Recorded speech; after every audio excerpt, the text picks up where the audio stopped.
As 100 maiores descobertas da história. Ciências da Terra. Deriva continental. Alemanha, 1911. Um meteorologista chamado Alfred Wegener estava folheando alguns livros quando uma coisa lhe chamou a atenção. Uma lista de fósseis de plantas e animais idênticos que haviam sido encontrados em lados opostos do Oceano Atlântico. Wegener ficou intrigado. Como as mesmas espécies haviam passado de um lado ao outro do mundo? Ele examinou a costa leste da América do Sul e a costa oeste da África e ficou surpreso ao constatar como os formatos dos dois litorais pareciam se encaixar. Quanto mais analisava, mais conexões encontrava. Espécies de mamíferos terrestres da África Oriental também viviam na ilha de Madagascar. Como isso aconteceu? Os animais evoluíram nos dois lugares ao mesmo tempo? Silêncio!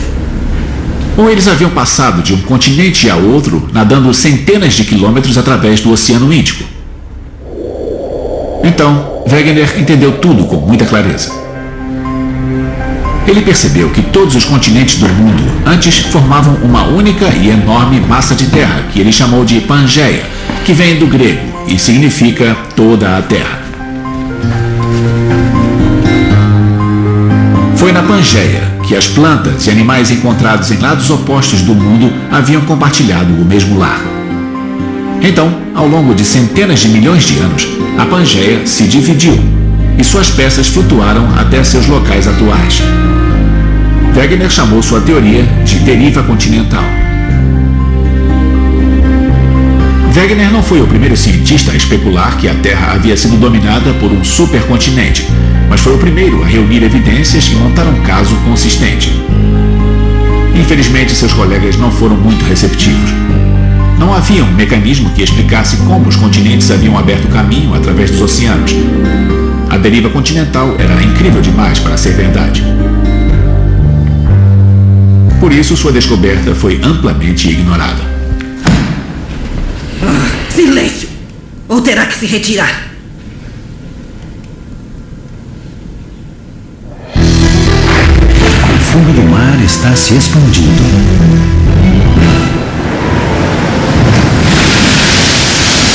Segunda Guerra Mundial. Os submarinos alemães estavam à espreita. Para rastreá-los, as forças aliadas desenvolveram novos sonares e cientistas foram recrutados para pesquisar o fundo do oceano. Quando os Estados Unidos entraram na guerra, Harry Hess era professor de geologia na Universidade de Princeton, mas ele também era reservista da Marinha. Então, em pouco tempo, ele se viu no comando de um navio de transporte de tropas no Pacífico. Para ajudar nas manobras de ancoragem, o navio de Hess possuía um sonar de profundidade, mas como ele era um geólogo, ele costumava utilizar o sonar para medir a profundidade do fundo do oceano sempre que estava em alto mar. Hess ficou espantado com o que descobriu. Até a Segunda Guerra Mundial, a maioria dos cientistas pensava que o fundo do mar era assim, bem plano, feito apenas de sedimentos. Mas cerca de 3 quilômetros sob as ondas do Oceano Pacífico, Harry Hess descobriu uma coisa bem diferente.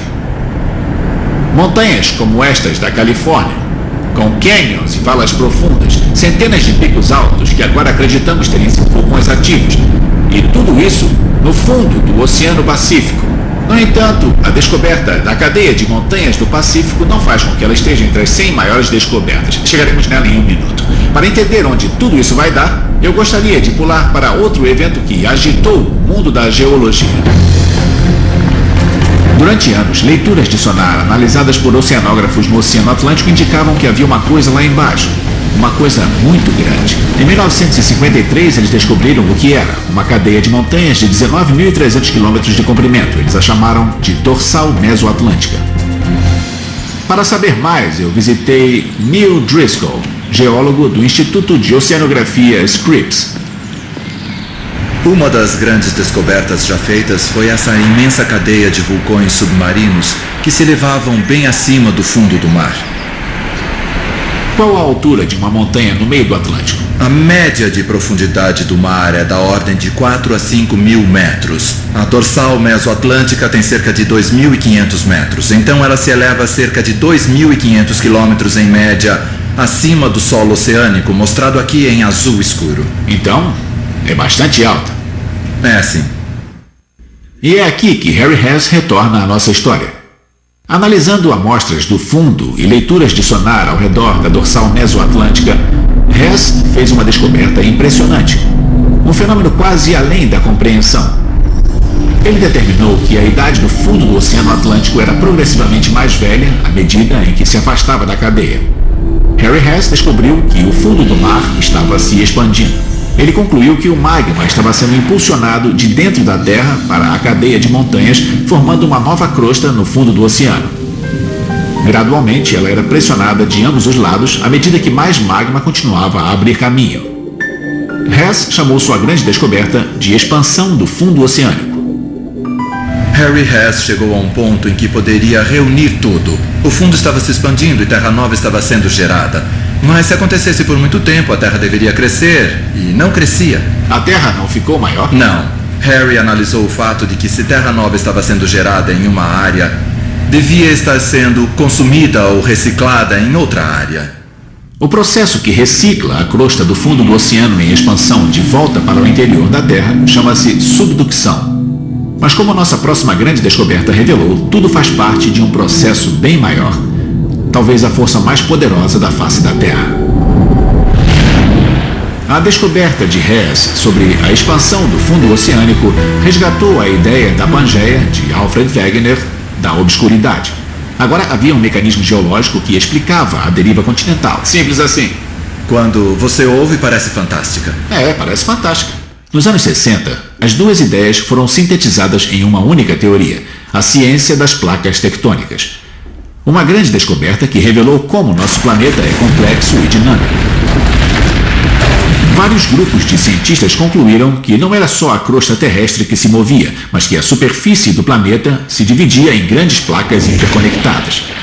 Estas placas estão em constante movimento, flutuando sobre uma camada de rocha derretida no manto da Terra.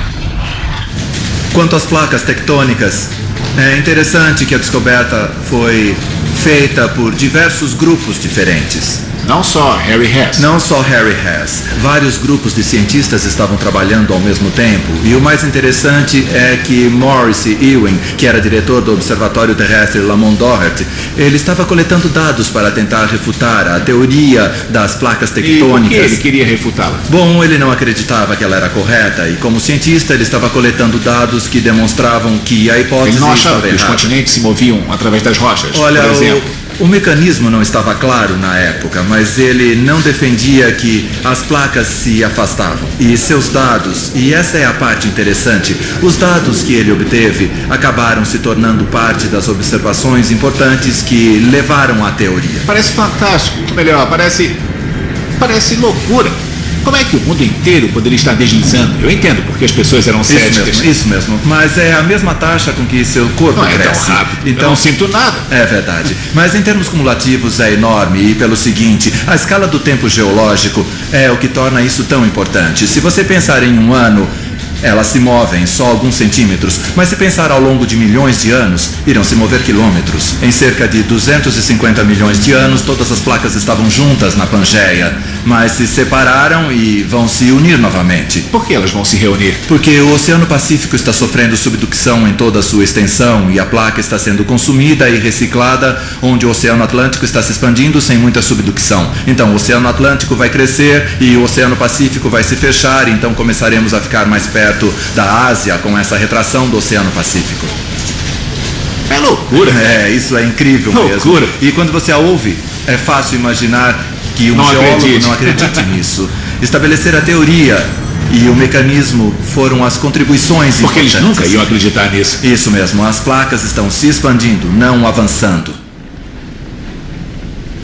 A compreensão das placas tectônicas forneceu aos cientistas novos insights sobre a face mutável do nosso planeta.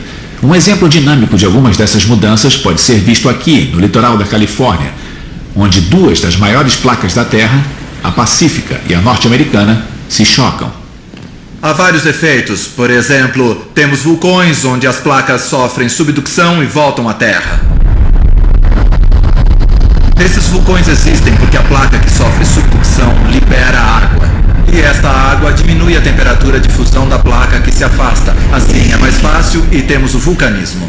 Foi assim que nasceram o Monte Whitney, o Monte Shasta Coisas e também... assim, isso mesmo. Os Andes são o exemplo perfeito desse tipo de vulcões. Em outros locais onde existem cadeias mesoceânicas, existem partes do fundo oceânico que são 1 ou 2 quilômetros maiores que o fundo do mar ao seu redor. Essas cadeias de vulcões submarinos aumentam o comprimento desses vales oceânicos. Em outros locais você tem grandes falhas transcorrentes. O que é uma falha transcorrente? É quando as placas se movem encostadas umas nas outras, tá certo? E elas não o fazem sem entortar e virar. E onde esses movimentos ocorrem, pode haver pontos em que travam. Sei. E quando são liberadas, isso acontece muito rápido, com muita energia e momento linear. E se entortam no meio de construções. Causando muitos tremores, sim. Mas sem terremotos, vocês nunca descobririam tudo isso, não é? Terremotos são muito importantes porque eles permitem a definição da geometria das placas, permitem que se defina os limites. E quanto aos vulcões? Antes de um vulcão entrar em erupção, muitas vezes há uma atividade sísmica pré-erupção. Tremores? Sim, é o magma subindo à superfície que causa a pressão, e a pressão é liberada. Você vê evidências das placas tectônicas aqui? Claro, esses penhascos que estamos vendo, eles eram depósitos. Estes sedimentos foram depositados uns 500 metros abaixo do nível do mar e foram erguidos. Então estamos olhando para placas tectônicas no nosso quintal. Até agora, exploramos o que muitas grandes descobertas revelaram sobre o que acontece dentro da Terra. As próximas descobertas abriram nossos olhos sobre o que estava acontecendo acima dela.